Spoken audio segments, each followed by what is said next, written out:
Welcome back to an exciting barn burner of a chess game, and today we've got some brand new openings to show you. Let's get right into it. These two future grandmasters in the making are paving the way. They're streets ahead, as Piers Hawthorne would say in Community, and they are bringing new openings that we can learn from. Let's get right into it. So we have e4, e5, knight f3, and now 99% of grandmasters are playing knight to c6, but we got some new opening trailblazing with pawn to f6, protecting the pawn this way.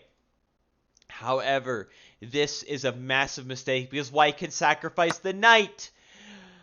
And then after the pawn recaptures, we have queen checks. And the best move is just to move the king out of the way. But if you block with the pawn, then bam, that is a mega fork. And white is very winning. However, white is a man of principles. And the opening principles say you never move the same piece twice. And the opening principles also say don't sacrifice your pieces. But in this case, it would have been the best move. But that's okay. White is trailblazing ahead with bishop to e2.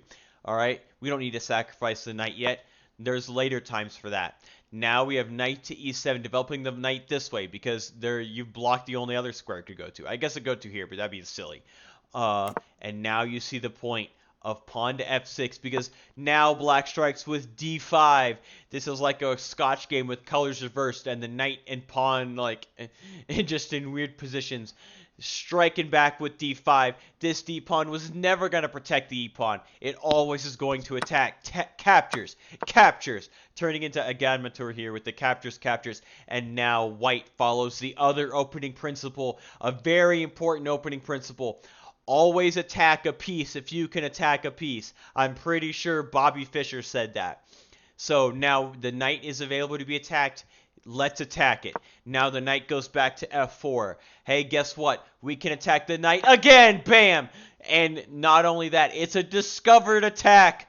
Bam! Right on that knight. And now black can trade the knight and the bishop and be in a solid position, although a little bit behind on development.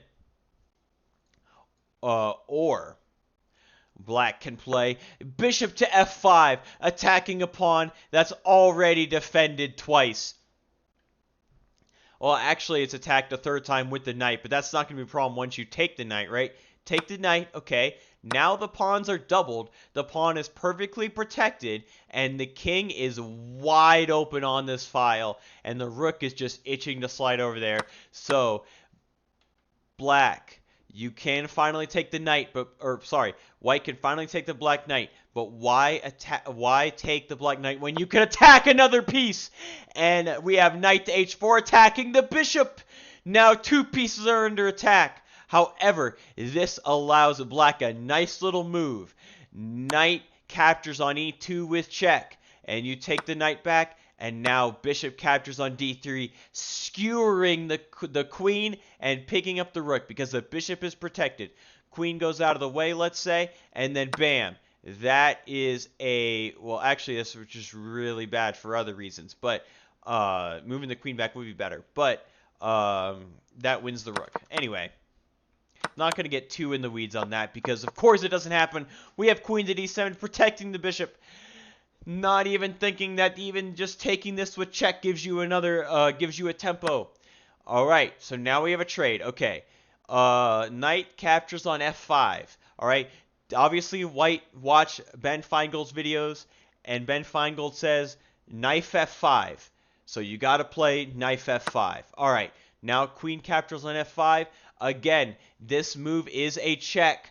All right. That is a free in-between move, an intermezzo, as they call it, in another language that I don't want to say the wrong language. Now bishop to g4, attacking the queen. All right, we going back to our good tried and true principles of attacking pieces. Queen moves out of the way, and now queen goes up to f3. Now the queen is threatening this pawn, which would win the rook if black does not take care of it, and black does not. Now this pawn is super free. Who cares about this stupid bishop? You're getting a rook. And you're also going to get a knight because it's pinned. So, white obviously plays bishop goes back, No. And also, taking this rook right away, I don't know if it's necessary. Oh, it's still good. It's still good. The computer likes this bit more. I just wanted to double check. Um, the bishop moves out of the way, and now the knight can take here with check. The knight can go out here. All threats are gone, right? Well, yeah, the knight can take here with check, and it doesn't even matter that it's pinned, because then the queen can move out of the way. Although you still got to worry about this. So I don't necessarily think taking that is the best right now. But now we have pawn to h5. Again, the rook is still vulnerable. But now we have pawn to g3. Let's attack the knight again. It doesn't matter that this bishop could have taken this knight for the past 10 turns. We're going to attack it. But, however, the problem with this move is now the knight is free to capture this with check. Knight captures on h3 with check. Who cares that the queen is under attack? Now the king has to move. And now black recovers. Queen goes out of the way. And you have this. You have this.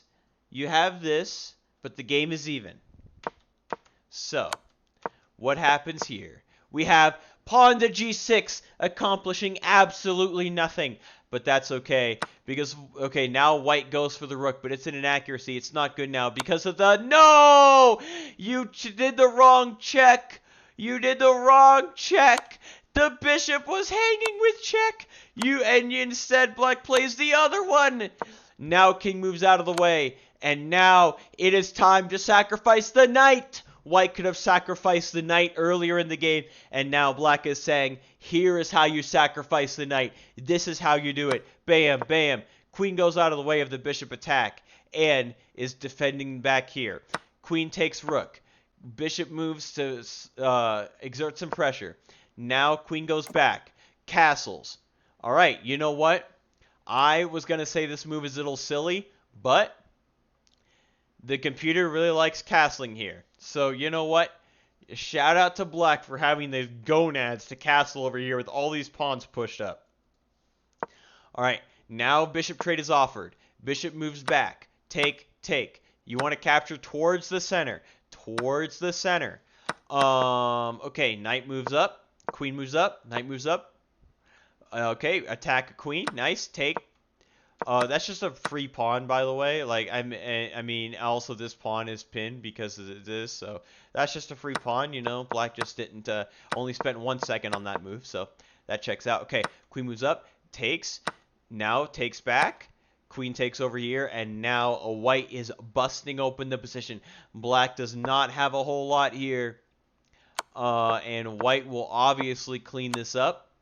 Obviously, okay. There's a mate in one. This right here, mate in one. Nope.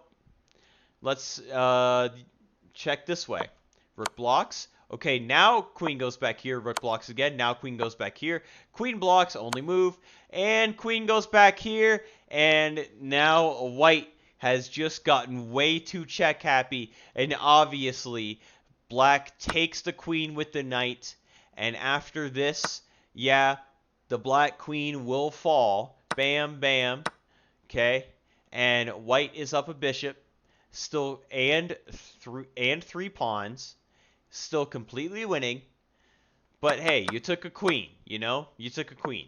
Nope. King moves out of the way. Now queen checks over here. King moves back. Queen moves over here. Rook, and this is mate in 7. Queen goes over here. We're okay. Now we're attacking with the rook. Queen goes over here. Queen checks, king moves out of the way, and now finally, but not quite, because, again, the knight, the MVP of the defense, can once again take the queen. And now after something like this, well, you have a knight, rook, and bishop versus a queen. That is 11 points of material versus 9, and don't forget the 3 extra pawns. Still utterly winning for white. But again, you can take the queen and feel good about yourself for taking the queen. Nope. Blocks with the queen, mate in 3, rook checks, king moves out of the way, rook checks again, and white finds the mate in 3, and just at the end of this game, white had 5 seconds left, and black had 9 seconds left. So it was definitely a time scramble, so very exciting, and I don't think white would have been able to win if the queen was gone, if the knight took it at the 2 opportunities it had. But hey, this is a very exciting game, and I thought I'd share it with all of you.